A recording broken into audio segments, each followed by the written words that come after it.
Sesungguhnya Fir'aun telah berbuat sewenang-wenang di muka bumi dan menjadikan penduduknya berpecah belah. Dia bertindak semena-mena, lalim, melampaui batas, lebih mementingkan kehidupan dunia dan berpaling dari ketaatan Rabb yang Maha Tinggi. Fir'aun memecah menjadi banyak sekali golongan dan kelompok dan menindas sebagian di antara mereka. Fir'aun menindas Bani Israel yang berasal dari keturunan Nabi Yakub. Saat itu, mereka adalah penduduk bumi terbaik.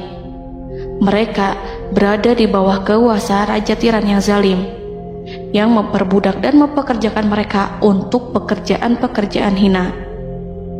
Ada banyak faktor yang melatar belakangi perbuatan raja tersebut. Selain karena kebencian, ada juga faktor ramalan yang beredar pada saat itu. Bani Israel mengalami siksaan dan penyiksaan yang tak terkira. Nabi Musa diutus oleh Allah Subhanahu wa Ta'ala untuk membebaskan Bani Israel dan telah berulang kali memperingatkan Fir'aun agar membebaskan kaumnya. Namun Fir'aun tetap bersikeras dan menolak. Suatu hari Allah Subhanahu wa Ta'ala memerintahkan Nabi Musa untuk kembali kepada Fir'aun dan menunjukkan mukjizat. Di sana Nabi Musa menunjukkan beberapa mukjizat, termasuk mengubah tongkatnya menjadi ular raksasa dan di tangannya mengeluarkan cahaya. Namun Fir'aun tetap ingkar, dan dari situlah awal mula kehancuran Fir'aun dan pengikutnya. Tentang bagaimana detail kisah lengkapnya serta kelanjutan nasib Fir'aun, dari mana awal mula keangkuhan Fir'aun sampai mengakui dirinya sebagai Tuhan, serta dari mana sumber kekayaan Fir'aun yang sampai penasihatnya saja Qorun bisa membangun istana megah, akan dibahas lengkap di sini. Namun sebelum saya melanjutkan kisahnya, dimohon kepada pemirsa untuk menonton video ini sampai selesai, supaya tidak ada kesalahpahaman dalam memahami isi cerita, serta mohon bantu channel ini semakin berkembang dengan cara subscribe dan berikan like serta komen positifnya. Semoga bantuan pemirsa sekalian menjadi amal jariah dan bernilai pahala di sisinya. Bismillahirrahmanirrahim. Fir'aun menguasai seluruh negeri. Seiring dengan makmurnya negeri Mesir, kekuasaan Fir'aun semakin hari semakin bertambah. Fir'aun berkuasa tanpa ada yang berani menentang, dan dia membuat keputusan sesuka hatinya. Bahkan dengan kesombongannya, dia sampai berani mengaku sebagai Tuhan. Gelar Fir'aun Raja Mesir kuno punya pengaruh besar yang diyakini sebagai seorang yang bertanggung jawab untuk melindungi dunia pada saat itu. Fir'aun bukanlah nama seseorang, melainkan sebutan dalam Al-Quran yang merujuk pada seorang Raja Mesir yang sombong, suka menindas, dan sering melampaui batas, yang hidup ketika Nabi Musa alaihi salam bayi sampai dirinya dibinasakan oleh Allah di Laut Merah. Fir'aun merupakan sebuah gelar bagi raja-raja Mesir yang muncul di era New Kingdom. Pendapat Syekh Abdurrahman As-Sadi mengatakan bahwa Fir'aun merupakan gelar yang diberikan kepada raja-raja Mesir, sebagaimana Raja Babil disebut Namrud, Raja Habasyah disebut An-Najasyi, Raja Yaman disebut Al-Qil, atau Raja Persia yang disebut Kisra, penguasa Roma yang dijuluki Kaisar. Sebutan Fir'aun dalam Al-Quran ini menjurus pada Raja Mesir yang hidup pada tahun 1527 sampai 1407 sebelum Masehi. Fir'aun dikhususkan untuk menyebut penguasa Mesir yang membangkang dan tidak beriman kepada Allah Subhanahu wa Ta'ala. Sedangkan yang beriman kepadanya dikenal dengan nama Malik, yang saat itu hidup di zaman Nabi Yusuf alaihi salam. Sebagian ahli sejarah mengatakan bahwa penguasa Mesir pada masa Nabi Yusuf disebut Al-Malik atau Raja, tidak disebut Fir'aun, karena kedua penguasa ini berbeda asal daerahnya. Penguasa Mesir pada masa Nabi Yusuf berasal dari Mesir pesisir, sehingga mudah untuk menerima perubahan. Sedangkan Fir'aun pada masa Nabi Musa berasal dari pedalaman Mesir yang mempunyai watak dan karakter keras serta kolot, dan tidak mudah menerima orang-orang di luar kalangan mereka. Dari keterangan di atas dipahami kenapa penguasa Raja Mesir pada masa Nabi Yusuf percaya kepada Nabi Yusuf dan mengikuti agama Nabi Yusuf, yaitu Islam. kemudian diikuti oleh rakyatnya. Sebagian ahli sejarah menyamakan Fir'aun dengan Mas'ab ibnu Royan. Ada pula yang menyatakan bahwa Fir'aun anaknya Walid ibnu Mas'ab ibnu Royan dari salah satu kaum Ad. Para Fir'aun Mesir kuno memperoleh kekayaan dan membangun kerajaan mereka yang megah melalui berbagai sumber. Beberapa sumber utama kekayaan dan pembangunan kerajaan Fir'aun adalah sumber daya alam. Mesir kuno diberkati dengan sumber daya alam yang melimpah, termasuk emas, tembaga, dan batu mulia yang ditambang dari wilayah gurun dan lembah. Sungai Nil juga menyediakan tanah yang subur untuk pertanian yang menjadi dasar ekonomi Mesir kuno. Air yang sangat penting ini memungkinkan kota-kota tumbuh di tengah gurun. Lonjakan air dan nutrisi itu mengubah lembah Nil menjadi tanah pertanian yang produktif. Menurut Organisasi Pangan dan Pertanian PBB, petani Mesir kuno adalah salah satu kelompok pertama yang melakukan pertanian dalam skala besar, menanam tanaman makanan seperti gandum, serta tanaman industri seperti rami untuk membuat pakaian. Sungai Nil mengalir ke utara sejauh 4.160 mil dari timur tengah Afrika ke Laut Tengah, yang memberikan Mesir kuno tanah subur dan air untuk irigasi.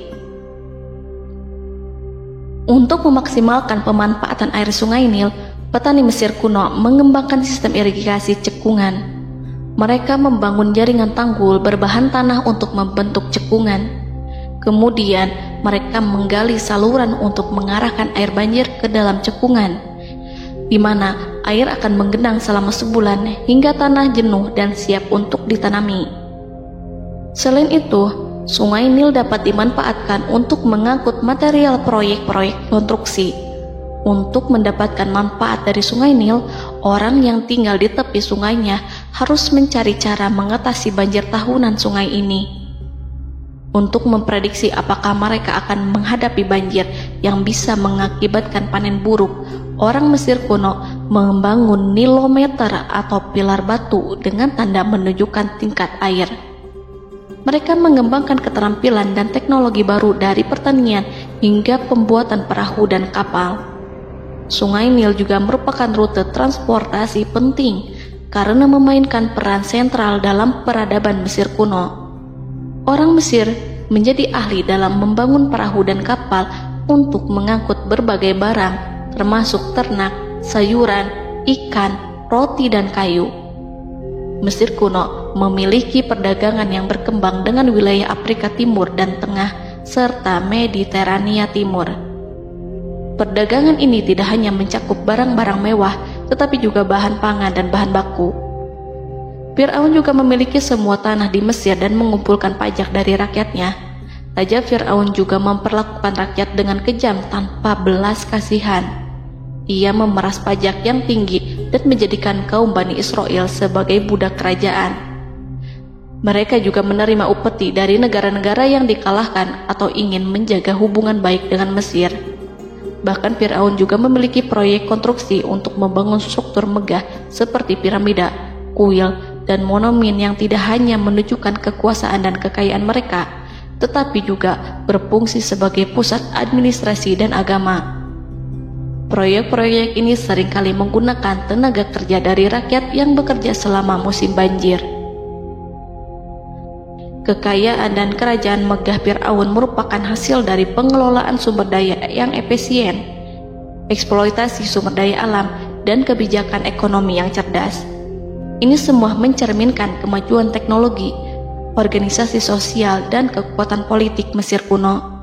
Kekayaan para Fir'aun Mesir kuno memang sangat luar biasa dan telah menjadi topik penelitian dan kekaguman selama berabad-abad.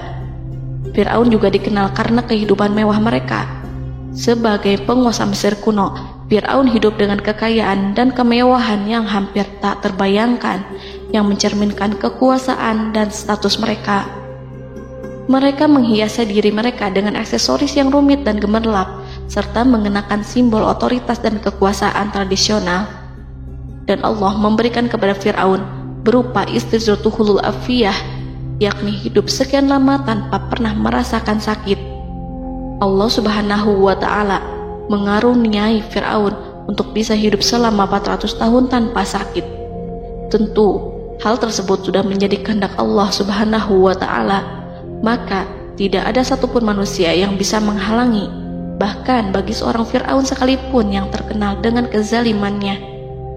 Namun dengan karunia-Nya yang diberikan Allah tersebut bukannya menjadikan Fir'aun sebagai manusia yang bersyukur, tetapi malah membangkitkan kesombongan dan kesesataannya.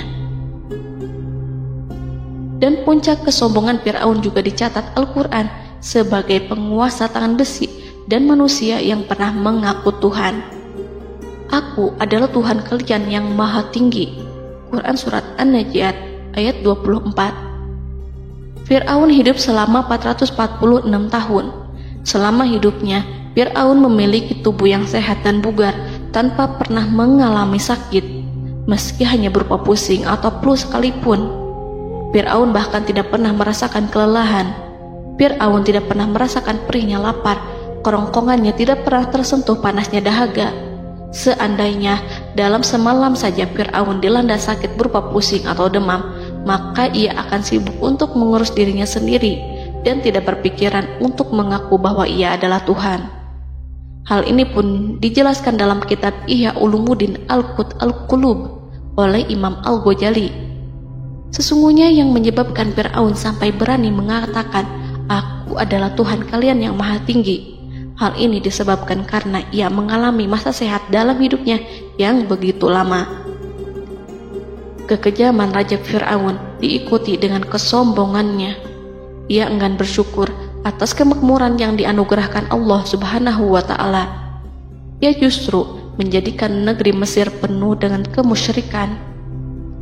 Sungguh, dia Fir'aun termasuk orang-orang yang berbuat kerusakan, dan kami hendak memberi karunia kepada orang-orang tertindas di bumi, dan hendak menjadikan mereka pemimpin dan menjadikan mereka orang-orang yang mewarisi bumi. Dan kami teguhkan kedudukan mereka di bumi, dan kami perlihatkan kepada Fir'aun dan Haman bersama bala tentaranya apa yang selalu mereka takutkan dari mereka. Surat Al-Qasas ayat 1-6.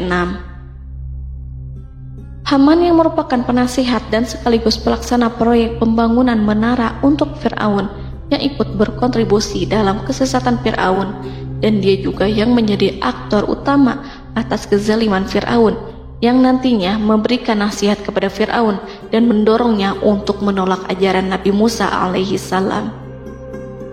Faktor yang mendorong Fir'aun melakukan tindakan keji ini adalah Bani Israel yang mempelajari suatu hal yang mereka riwayatkan dari Ibrahim, bahwa suatu saat nanti akan lahir seorang anak Bani Israel yang akan menghancurkan kekuasaan Raja Mesir.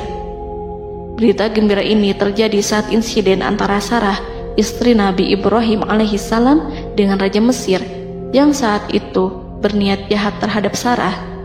Namun Allah menjaganya. Berita gembira ini santer terdengar di antara Bani Israel. Kaum Kipti juga membicarakan berita ini, hingga sampailah juga ke telinga Fir'aun.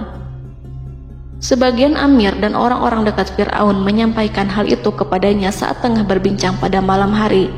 Waktu itu Fir'aun langsung menginstruksikan untuk membunuh seluruh anak laki-laki Bani Israel untuk mengantisipasi kelahiran anak yang dimaksud. Tapi apa boleh buat, kewaspadaan sama sekali tidak bisa menghindari takdir. Suatu ketika Fir'aun bermimpi seakan-akan api datang dari arah Baitul Maqdis lalu membakar semua rumah Mesir dan seluruh kaum Kipti. Namun api tersebut tidak membahayakan Bani Israel. Saat bangun, Fir'aun merasa takut oleh mimpi itu. Ia kemudian mengumpulkan seluruh paranormal dan tukang sihir. Fir'aun bertanya kepada mereka terkait mimpi itu. Mereka berkata, akan lahir seorang bayi laki-laki dari kalangan Bani Israel yang akan menghancurkan penduduk Mesir. Sebab itulah Fir'aun memerintahkan untuk membunuh anak laki-laki dan membiarkan hidup anak perempuan. Fir'aun sangat mewaspadai agar Musa tidak lahir, hingga menunjuk sejumlah laki-laki dan dukun beranak berpatroli memeriksa para wanita hamil dan mendata waktu kelahiran mereka. Jika ada yang melahirkan anak laki-laki, si bayi langsung disembelih oleh para algojo seketika itu juga. Allah berfirman, kami mengilhamkan kepada ibu Musa, susuilah dia Musa, jika engkau khawatir atas keselamatannya, hanyutkanlah dia ke sungai Nil dalam sebuah peti yang mengapung. Janganlah engkau takut dan janganlah pula bersedih. Sesungguhnya kami pastikan mengembalikan kepadamu dan menjadikan sebagai salah seorang rasul. Surat Al-Qasas ayat 7. Pada saat itu, ibu Musa yang bernama Ayah Rika, ada juga yang menyebut Ayah Zakat, merasakan kesedihan yang amat dalam dan sudah mengantisipasi sejak pertama kali mengandung Musa. Kehamilan yang ini memang tidak terlihat. Harun lahir pada tahun ketika hukuman mati bagi lelaki tidak berlaku, sementara Musa lahir pada tahun di mana bayi laki-laki harus dibunuh. Saat melahirkan, ibunya mendapat ilham agar Musa kecil diletakkan di dalam peti yang diikat dengan tali. Rumahnya tepat di hulu sungai Nil. Ia menyusui Musa, kemudian ketika khawatir pada seseorang, ia meletakkan Musa di peti itu, lalu dilepaskannya ke lautan, sementara talinya tetap dipegang. Setelah semua orang pergi, ia tarik kembali peti itu. Namun suatu hari, ibu Musa melepaskan peti itu, tetapi dia lupa tidak mengikatnya dengan tali, sehingga peti berisi Musa kecil itu hanyut bersama aliran sungai Nil hingga melintas tepat di depan istana Fir'aun. Selir-selir Fir'aun itu memungut peti dalam kondisi tertutup rapat. Mereka tidak berani membukanya. Peti itu kemudian diletakkan di depan istri Fir'aun, Asiyah binti Muzahim. Ada pendapat yang mengatakan bahwa Asiyah berasal dari Bani Israel dari keturunan Musa. Saat membuka penutup peti dan menyingkap tirai penutupnya, Asiyah melihat wajah Musa kecil memancarkan sinar-sinar nubuah kemuliaan. Begitu melihatnya, Asiyah langsung jatuh hati dan sangat mencintainya. Saat Fir'aun tiba, ia berseru, "Apa ini?" Kemudian ia memerintahkan untuk menyembelihnya, tetapi sang istri meminta agar bayi tersebut diberikan kepadanya. Sang istri berkata, "Dia adalah penyejuk mata hati bagiku dan bagimu." Fir'aun menimpali, "Iya, bagimu, tapi bagiku tidak. Aku tidak memerlukan bayi itu." Petaka memang selaras dengan tutur kata. Kata-kata istri Fir'aun, mudah-mudahan dia bermanfaat kepada kita. Allah memberikan manfaat yang ia harapkan. Di dunia, Allah memberikan hidayah padanya melalui sosok Musa, dan di akhirat, Allah menempatkan dia di surganya karena Musa. Atau kita ambil dia menjadi anak. Keduanya pun mengadopsi Musa karena mereka berdua tidak punya anak. Perkataan Asiyah ini diabadikan dalam Al-Quran surat Al-Qasas ayat 9. Dan berkatalah istri Fir'aun, "Ia adalah penyejuk mata hati bagiku dan bagimu. Janganlah kamu membunuhnya. Mudah-mudahan ia bermanfaat kepada kita atau kita ambil ia menjadi anak." Sedangkan mereka tidak menyadari. Dalam ayat ini Allah Subhanahu wa Ta'ala berfirman yang artinya, sedangkan mereka tidak menyadarinya. Ibnu Katsir menjelaskan maksud dari ayat ini, mereka tidak mengetahui apa yang dikehendaki Allah, bahwa di tangan anak itulah terjadinya kehancuran masa depan Fir'aun dan bala tentaranya. Mereka tidak mengetahui hukuman besar Allah yang dikehendaki terhadap Fir'aun dan pasukannya. Mereka tidak tahu bahwa Allah menakdirkan mereka untuk memungutnya. Saat Musa tinggal di kediaman Fir'aun, pihak keluarga ingin menyusuinya. Namun Musa tidak mau menerima susu wanita manapun. Ia juga tidak mau makan, hingga mereka dibuat bingung karenanya. Mereka berusaha sebisanya untuk memberi Musa makan, namun Musa tidak mau. Seperti yang Allah sampaikan dalam surat Al-Qasas ayat 12. Dan kami cegah dia Musa menyusu kepada perempuan-perempuan yang menyusuinya sebelum itu. Mereka kemudian mengirim Musa bersama para dukun beranak dan sejumlah wanita ke pasar. Mungkin Musa mau menyusu pada seorang wanita di sana. Saat semua orang berdiri di hadapan Musa, saudari Musa melihatnya. Ia tak memperlihatkan sikap seakan-akan mengenal bayi yang sebenarnya adalah adiknya. Mereka kemudian pergi bersama saudari Musa itu ke kediaman Musa. Musa kecil kemudian digendong ibunya untuk menyusui bayi itu. Bayi yang tidak lain adalah anaknya sendiri, langsung menyusu dengan lahap. Melihat hal itu, mereka merasa sangat puas dan gembira. Mereka pun melaporkan peristiwa yang sangat menggembirakan itu kepada Asia. Asia meminta agar perempuan yang tidak lain adalah ibunya Musa itu untuk menetap bersamanya dan memohon kebaikan serta kesediaannya.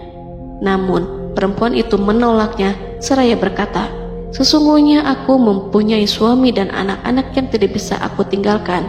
Akan tetapi, aku siap melakukan jika bayi itu dibawa kepadaku ke rumahku." Akhirnya Asia mengutus ajudan kerajaan untuk menyerahkan bayi itu kepada ibunya Musa untuk disusui secara rutin.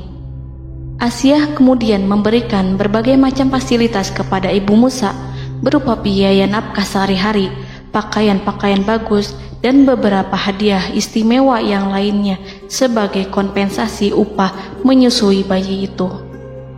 Akhirnya Musa kecil kembali ke pangkuan ibunya dan berada di bawah asuhannya.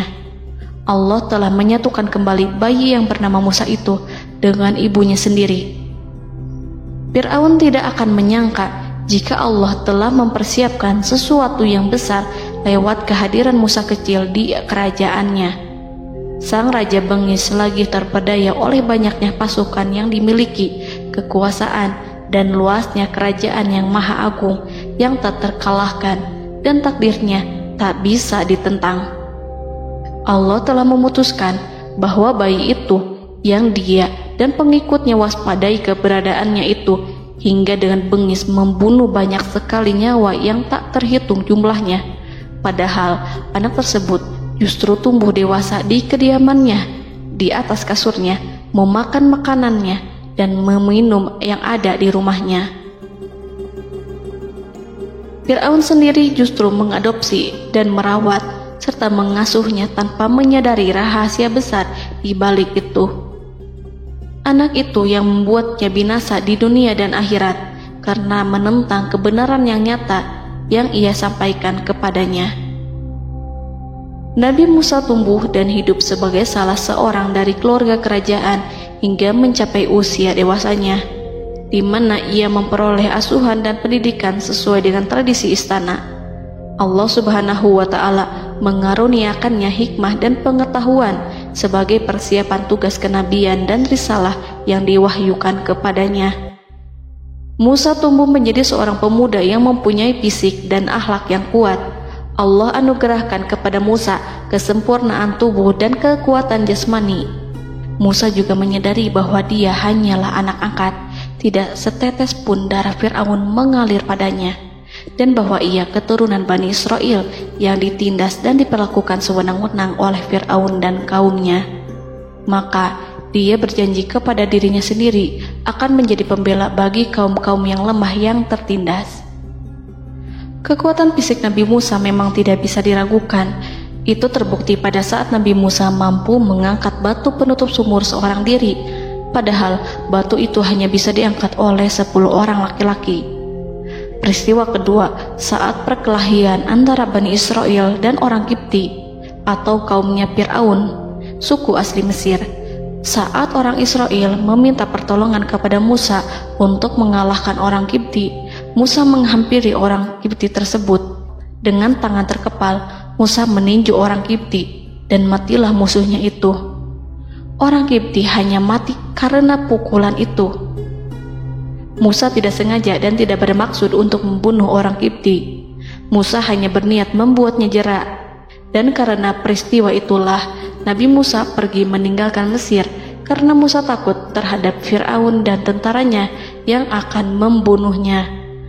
Karena jika mereka tahu bahwa Musa membunuh orang Kipti demi membela salah seorang Bani Israel, akan membuat Fir'aun dan pengikutnya mencurigai bahwa Musa memang berasal dari Bani Israel, dan pada akhirnya akan memicu sebuah permasalahan besar. Dan pada waktu yang sudah ditentukan oleh Allah, sekitar 10 tahun Nabi Musa meninggalkan Mesir. Pada akhirnya Allah mengamanahkan dia sebagai seorang rasul. Allah anugerahkan kepadanya hikmah kenabian dan pengetahuan di usia 40 tahun. Allah perintahkan Musa kembali ke Mesir untuk menghadapi Fir'aun dan mengajak dia mengakui Tuhan semesta alam. Tugas ini penuh dengan bahaya, mungkin bisa membuat Musa kehilangan nyawa. Tetapi menuruti perintah Allah itu mutlak baginya. Ditemani oleh saudaranya Harun untuk membantunya membenarkan perkataannya. Lidah Musa cedal karena bara api yang pernah diletakkan di lidahnya saat Fir'aun hendak menguji akalnya setelah menarik jingat Fir'aun hingga berdarah. Fir'aun bermaksud untuk membunuhnya. Asyah mengkhawatirkan Musa lalu berkata, dia masih kecil. Fir'aun kemudian menguji Musa dengan meletakkan buah dan bara api di hadapannya.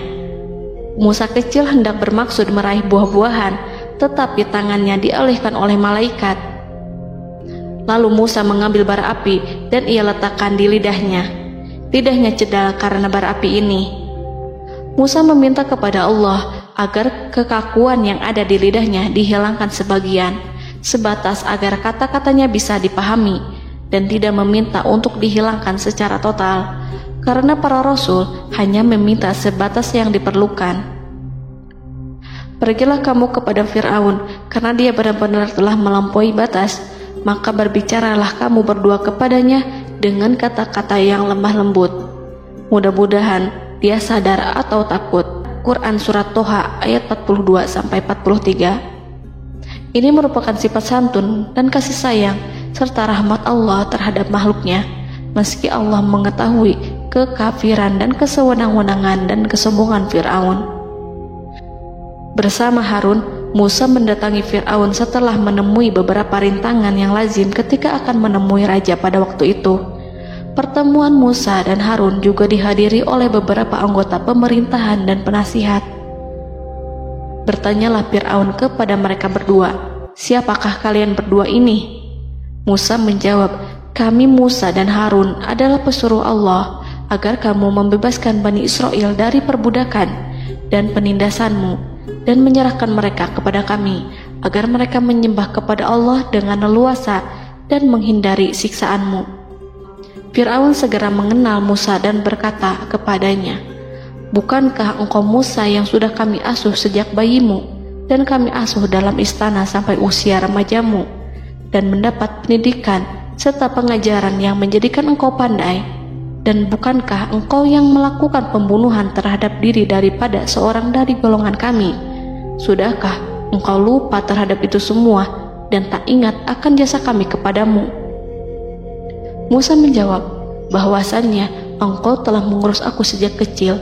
Itu bukanlah jasa yang dapat kamu banggakan, karena jatuhnya aku pada tanganmu akibat dari kekejaman dan kezalimanmu tatkala engkau memerintah agar orang-orangmu menyembelih setiap bayi laki-laki yang lahir, sehingga ibuku membiarkanku mengapung di sungai Nil dan aku dipungut oleh istrimu, sehingga selamatlah aku dari pengejaranmu dan penyembelihanmu.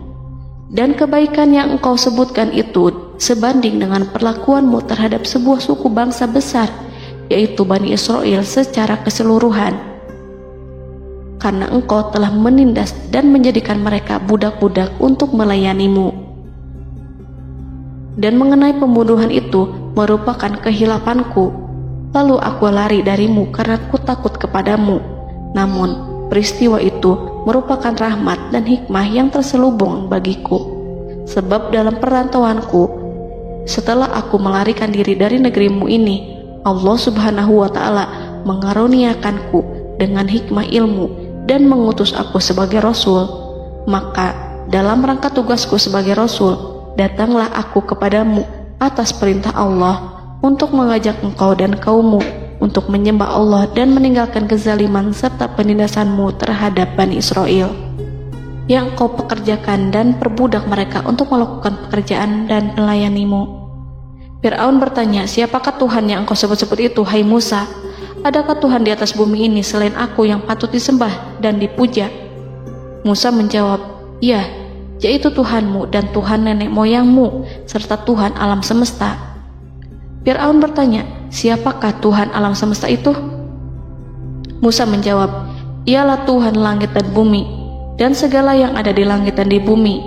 Berkatalah Fir'aun kepada para penasehatnya dan para pembesarnya, sesungguhnya Rasul yang diutus kepada kamu ini adalah seorang yang gila.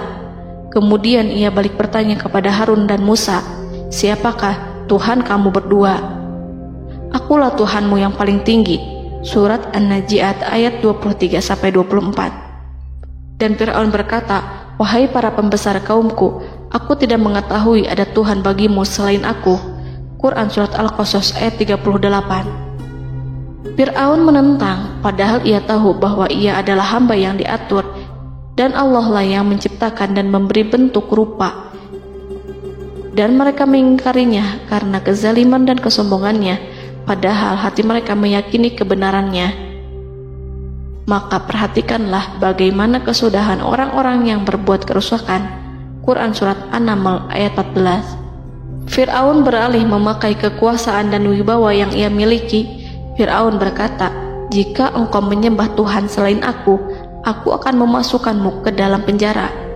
Musa berkata, apakah engkau akan melakukan itu sekalipun aku tunjukkan kepadamu suatu bukti yang nyata? Fir'aun menjawab, tunjukkanlah sesuatu yang nyata itu. Maka Musa melemparkan tongkatnya. Tiba-tiba tongkat itu menjadi ular besar, dan Musa mengeluarkan tangan dari dalam bajunya. Tiba-tiba tangan itu menjadi putih bercahaya.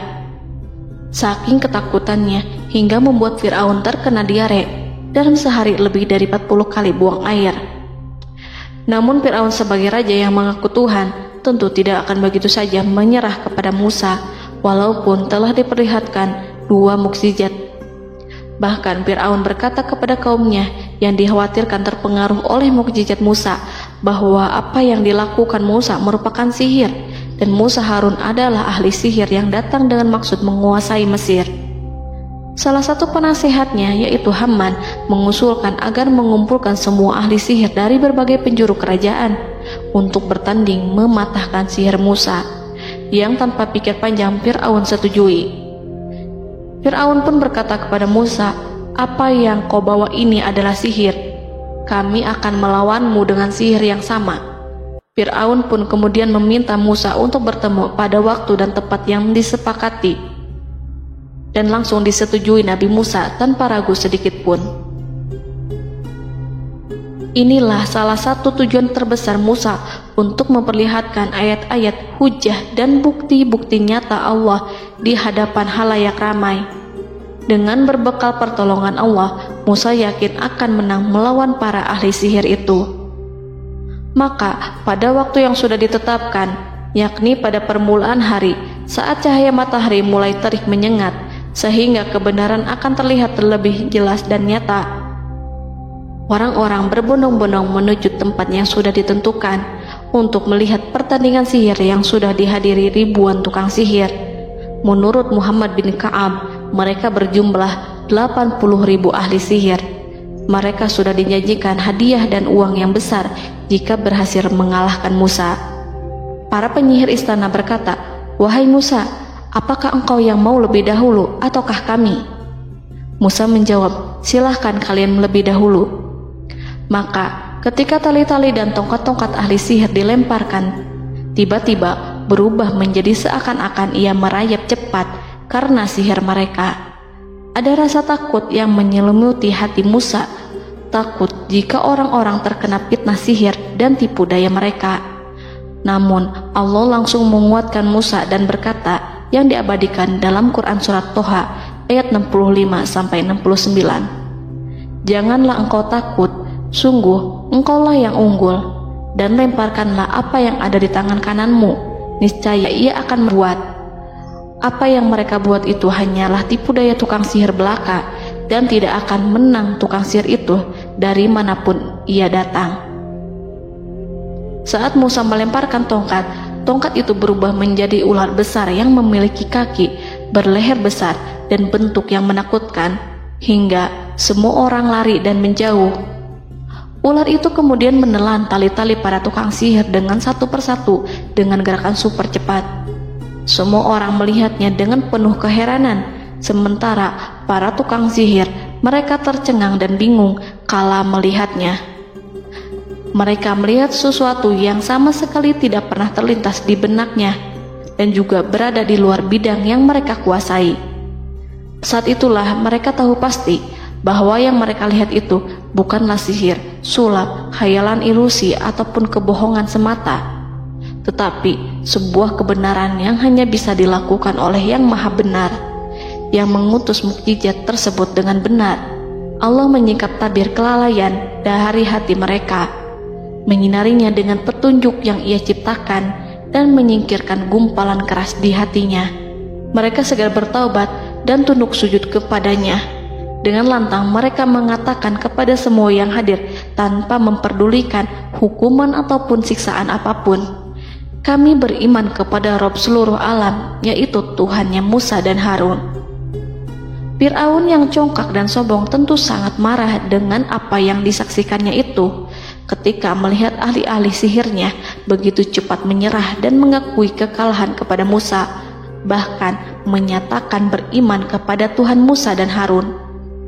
Tindakan itu dianggapnya sebagai pelanggaran terhadap kekuasaannya dan penentangan terhadap ketuhanannya dan merupakan tamparan bagi kewibawaannya.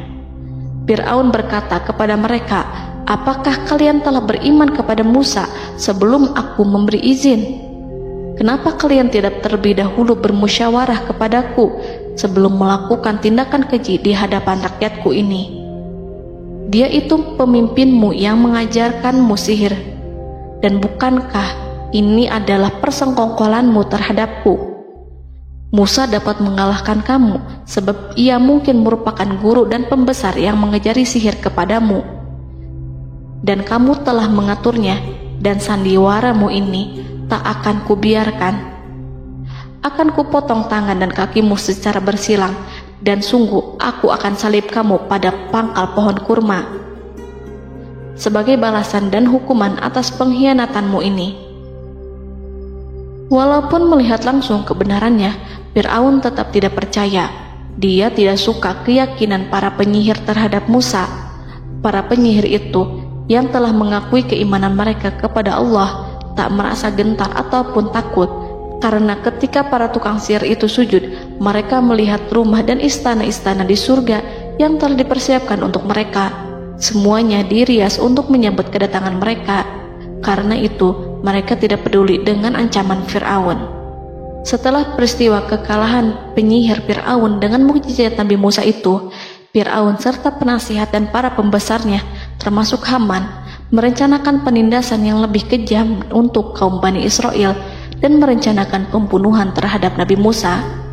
Fir'aun khawatir jika gerakan Musa tidak dipatahkan akan mengancam kerajaan dan kewibawaannya yang mengaku sebagai Tuhan.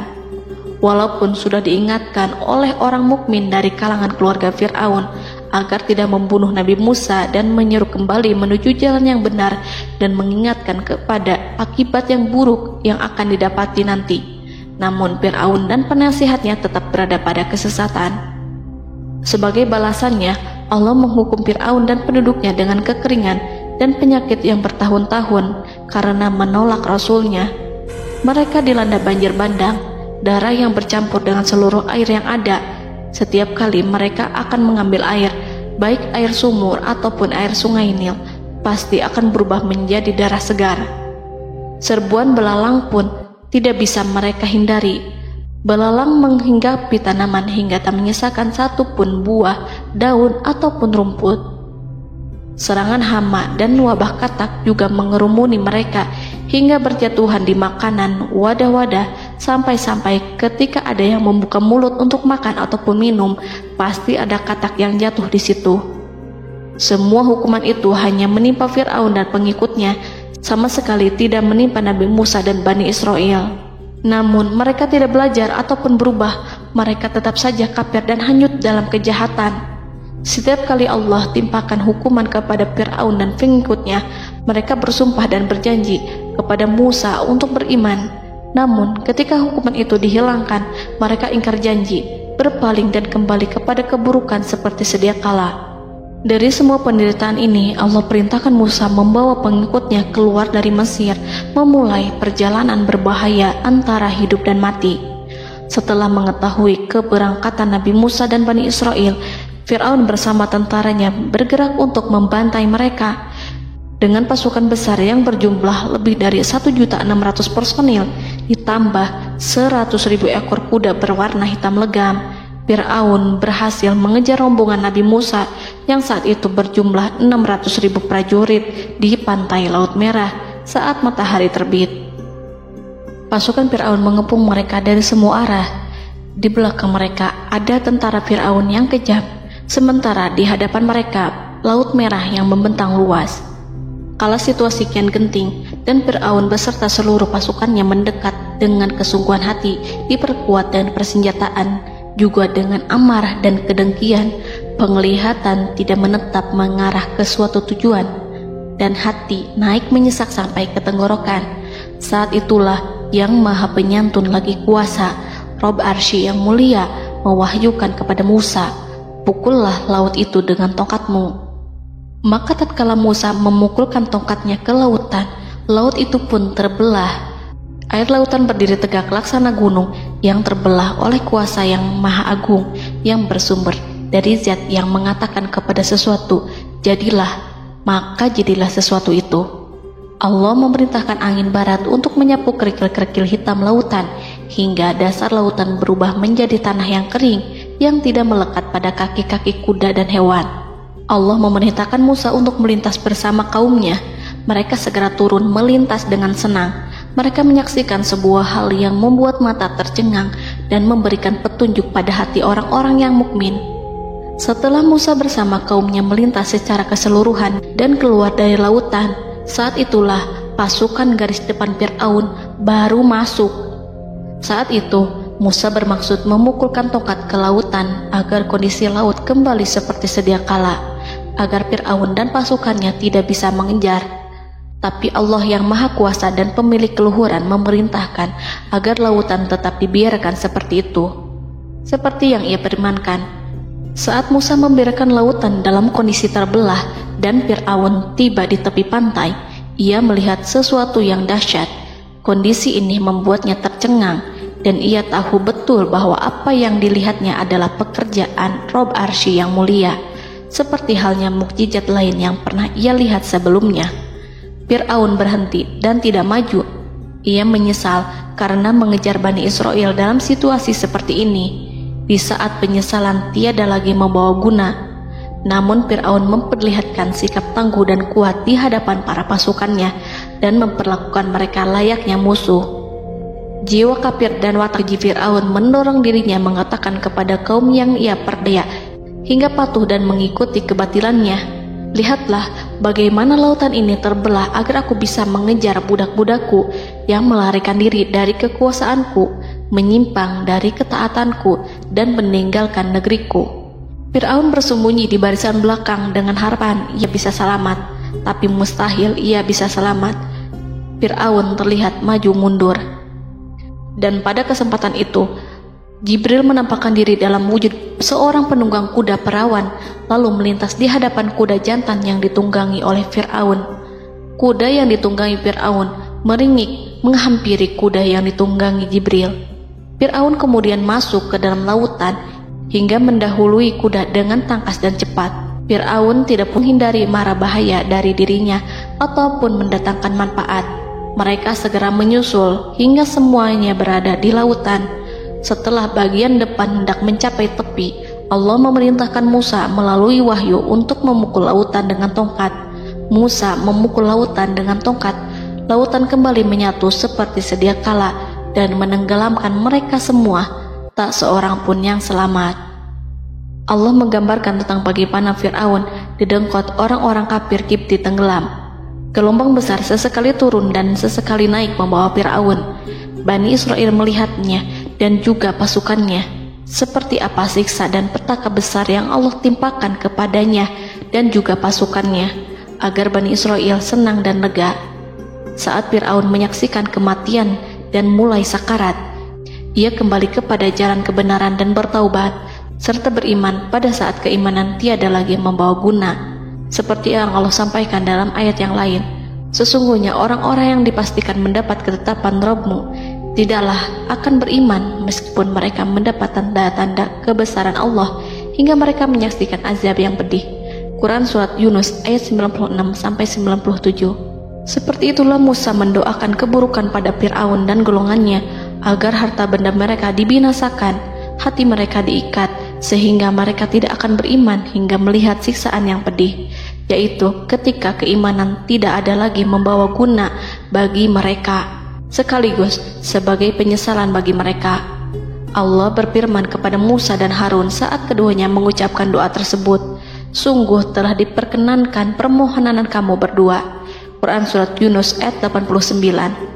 Siksaan yang ditimpakan kepada Fir'aun dan pasukannya ini merupakan jawaban atas doa Musa dan saudaranya Harun. Dalam hadis riwayat Imam Ahmad, Rasulullah Shallallahu Alaihi Wasallam bersabda, saat Fir'aun berkata, aku percaya bahwa tidak ada Tuhan melainkan Rabb yang dipercaya Bani Israel, Jibril berkata kepadaku, wahai Muhammad, andai kau melihatku saat mengambil pasir lautan, lalu aku sumpalkan ke mulutnya karena khawatir jika rahmat menghampirinya. Ibnu Abbas dan lainnya mengatakan, sebagian Bani Israel meragukan kematian Fir'aun, bahkan ada yang menyatakan bahwa Fir'aun tidak mati. Allah kemudian memerintahkan lautan untuk mengapungkan jasad Fir'aun. Maka pada hari ini kami selamatkan jasadmu, yaitu dengan mengenakan baju perang yang dengannya kau dikenali, agar engkau dapat menjadi pelajaran bagi orang-orang yang datang setelahmu, yaitu agar kau menjadi bukti bagi Bani Israel atas kekuasaan Allah yang membinasakan Fir'aun. Karena itu, sebagian salaf membaca, kemungkinan yang dimaksud adalah kami menyelamatkan jasadmu beserta baju perangmu agar kau menjadi pelajaran bagi orang-orang setelahmu dari kalangan Bani Israel, dan mereka tahu bahwa kau telah binasa. Wallahu a'lam.